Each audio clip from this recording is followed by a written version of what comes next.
Alright guys, this is it. It is AP test week.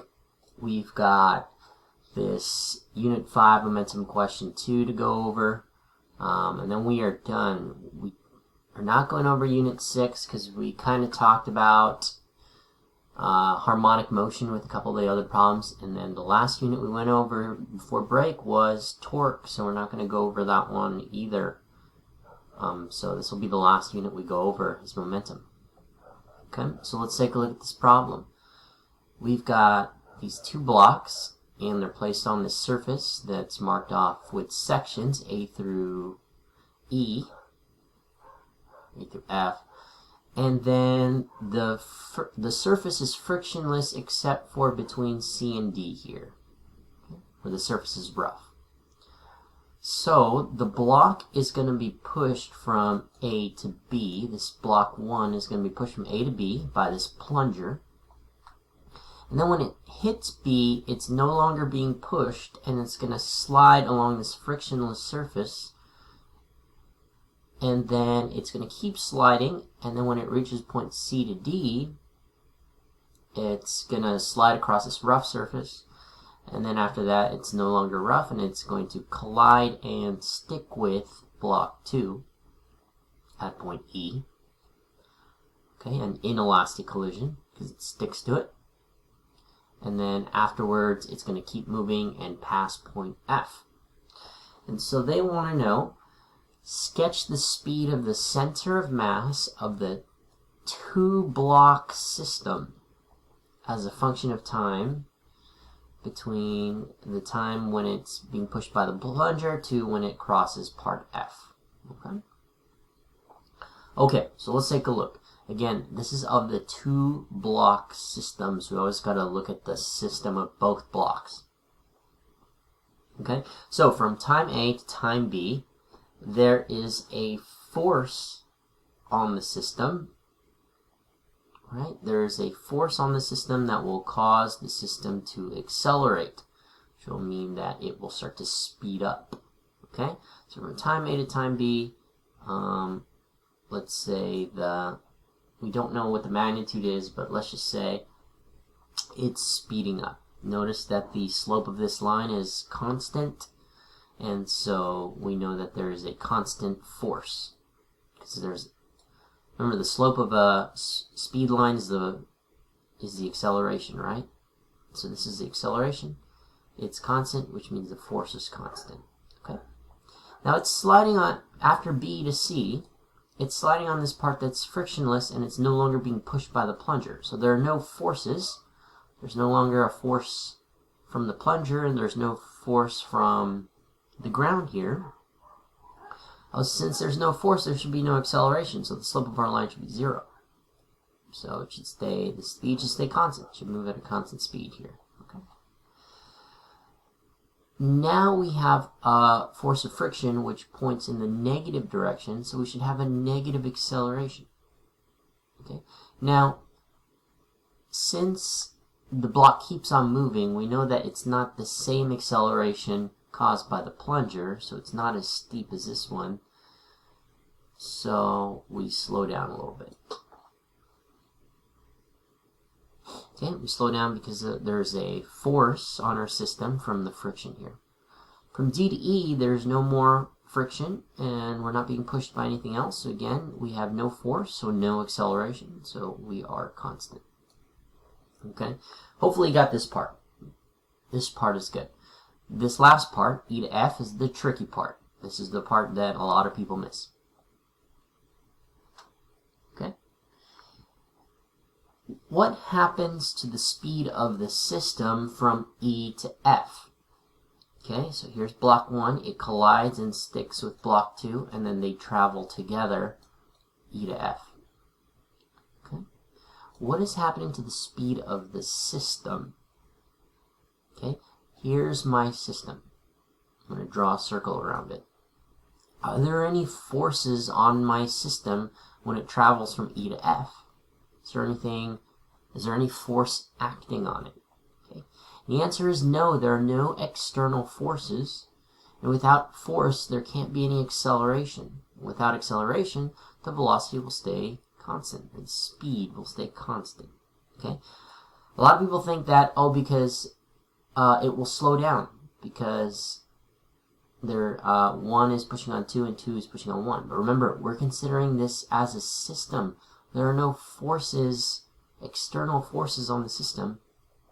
Therefore, there's no acceleration of the system, and then therefore the velocity stays constant. Okay? That is why it was important to make sure that you were looking at it as a system. Okay? Cool. Let's look at part B. Okay. Same thing, except instead of a box, we now have a sphere. And same thing, we're going to be pushed from A to B, and there's this rough section here. And they want to know, when does the angular momentum of the sphere change? Okay, so what is angular momentum? Well, first let's talk about what is momentum. Remember, momentum is symbol P, and that's just mass times velocity, right? Okay. And we also know that changing momentum is equal to the impulse. Actually, the symbol for impulse is J. And remember, impulse is equal to force times the change in time. Okay, so that's linear momentum there. What about angular momentum? Remember, angular momentum was L, and it was the rotational inertia times the angular velocity. Remember rotational inertia? The smaller the radius and the closer the mass is towards the center, right? The less inertia. And then the further away the mass is from the center, the more inertia. Okay? And we said changing the angular momentum requires an angular impulse, which is torque. So instead of force, we have torque times the change in time. Okay. And remember, we were talking about how if a skater had her arms out and she brought them in, right? And there's no torque on her, there's nothing pushing her when she brings her arms in. So that means that the angular momentum cannot change. And so remember that her angular speed had to increase to account for the decrease in the radius, causing a decrease in her inertia. Hopefully you remember that. Okay. Let's get back to this problem, okay? In order for angular momentum to change, in order for there to be a change in angular momentum, there needs to be a torque.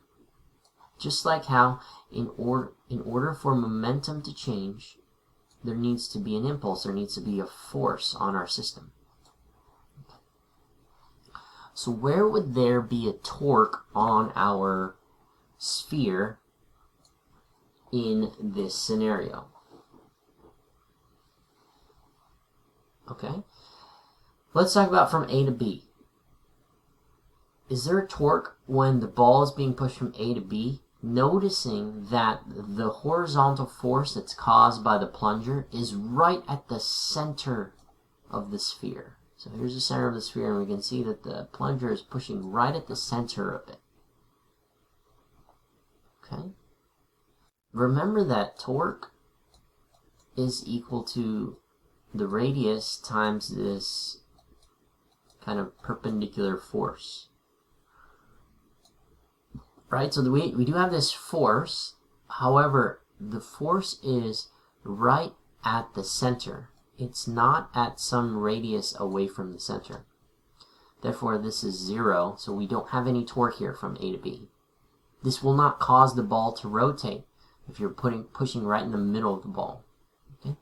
From B to C, there's no friction. From C to D, there is friction. So here's the ball.